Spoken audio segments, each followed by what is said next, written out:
Hey guys, Kid Aikino here. You may have noticed that this video isn't coming out on the more or less weekly schedule of the previous Kaiju Binge vlogs.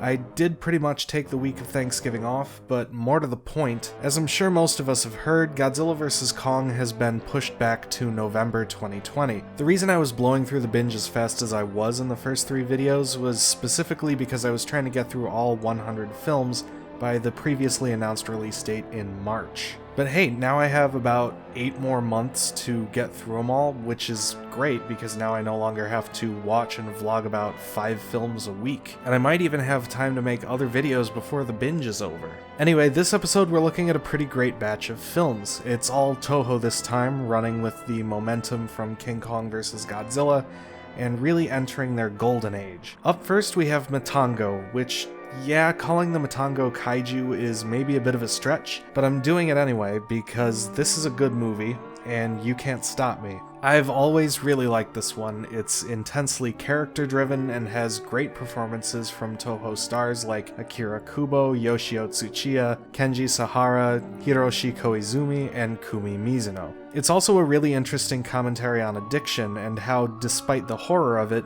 it becomes an understandable and almost natural response to harsh circumstances. 7 people, mostly affluent and educated, are suddenly plunged into a kind of abject poverty, survivable but virtually inescapable. Under these circumstances, the restraint and formality typical of moneyed society dissolve, and pursuit of self-interest becomes more naked. The actions people resort to out of desperation exacerbate already miserable conditions, and a dependence on mind-altering chemicals emerges as the most practical mental respite from the situation. It destroys the people who depend on it, but if it didn't, something else almost certainly would. Matan Go is a uniquely atmospheric and well-acted entry in Toho's tokusatsu canon that really deserves to be seen more widely outside of Japan. Instead, it got caught up among Toho's kaiju films and space operas, and released to television by AIP under the lamentable title Attack of the Mushroom People. It's sad, honestly. This one really is a hidden gem. Next up, there's Atragon. In much the same way Gorath was a space opera or disaster film that features a brief appearance by Magma because monsters were in, Atragon is more a Jules Verne-style sci-fi adventure story that incorporates the monster god Manda. This one at least does a better job incorporating the monster into the story, but that's still not what it's really about. It's a commentary on the legacy of World War II and the nationalist ideology of the Japanese Empire, using the topical issue of Japanese soldiers holding out in the Pacific as a jumping-off point. Rewatching it, I was reminded of the reading of Space Battleship Yamato that sees it as a depiction of the industry and technology behind the Japanese Empire being repurposed for the good of humanity as a whole. One gets a similar feeling from Jinguji's gradual decision to use the Gotengo to fight Mew. Next, we have the official follow-up to King Kong vs. Godzilla.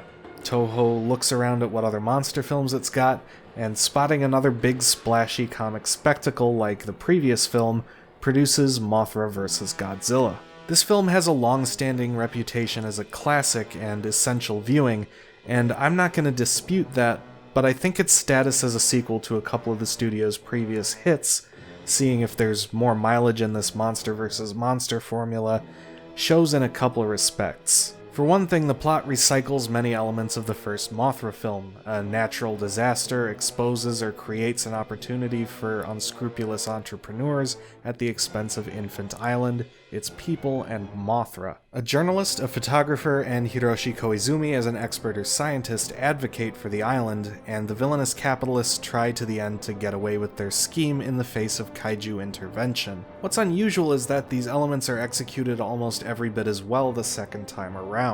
The film also contributes some new elements to Mothra's mythology, establishing her explicitly as a monster whose presence continues over generations and as a symbol of renewal.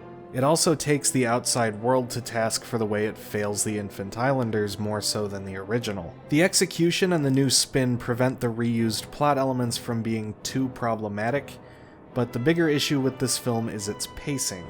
Godzilla and Mothra's first battle ends with Mothra's egg intact, but with Mothra dead and Godzilla marching off victorious. This sort of defeat for the protagonist would be the end of the second act of a Hollywood film, and here it occurs about 60 minutes into the runtime. The climax in the third act near the end of the film sees the larva that hatch from the egg defeat Godzilla by wrapping him in silk. That's reasonable enough, but there are a couple of questionably placed set pieces with Godzilla fighting the military in between, and that's really just the monster plot. The human conflict between the leads and the egg's exploiters is resolved before Mothra and Godzilla's first battle, with about a half hour of the film left. During the climax, the protagonists get involved in an unrelated effort to rescue some school kids and their teacher from the island where the Mothra larvae are battling Godzilla. It's a really contrived and transparent way to just give them something to do. As great as the last half of this film is in terms of the special effects sequences, it suffers badly for the lack of a much-needed rewrite. Next up, there's Ghidorah. This one is probably closer in tone to Toho's 50s films, with most of the human story devoted to a cops and robbers story involving a ring of jewel thieves, as Ghidorah itself arrives from space, consuming diamonds and coal as carbon-rich food sources. This one is kind of obscure even among Toho's non-Godzilla kaiju films, and it's not difficult to see why. It's not one of their stronger efforts, but it's okay. A fresh-faced Robert Dunham, who would later play the Emperor of Seatopia in Godzilla vs. Megalon, plays a major role here. He speaks pretty good Japanese even if he hasn't quite got the accent down, and his extensive dialogue makes it very clear that he was dubbed over with a much deeper voice for Megalon.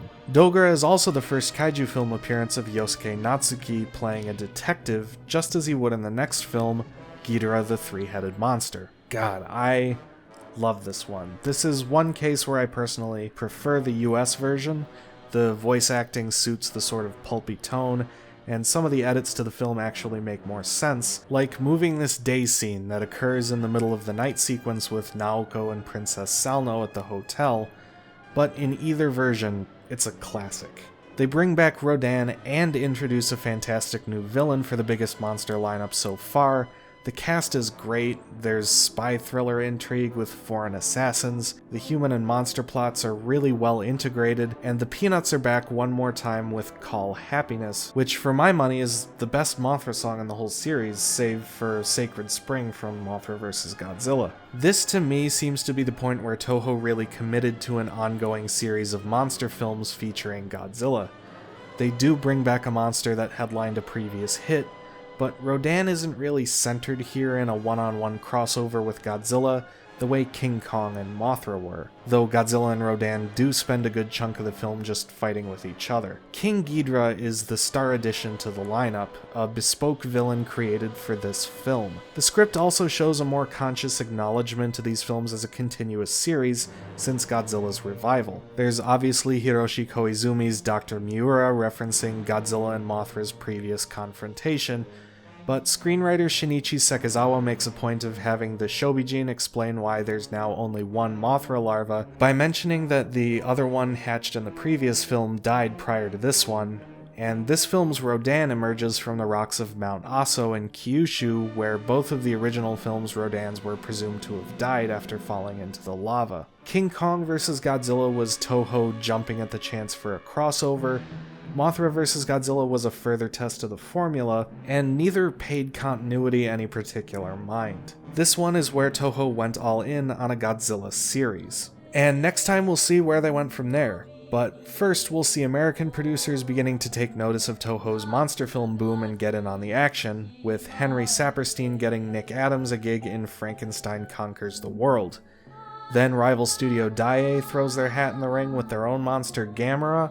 Saperstein and Adams take Godzilla to space in Invasion of Astro Monster. Gamera returns to fight Barugan, and I take my first look at a Daiei tokusatsu period piece called Daimajin. Until then, thanks for watching, and huge thanks to my patrons, especially Exploder Button, John Painier, and Ryan Clark.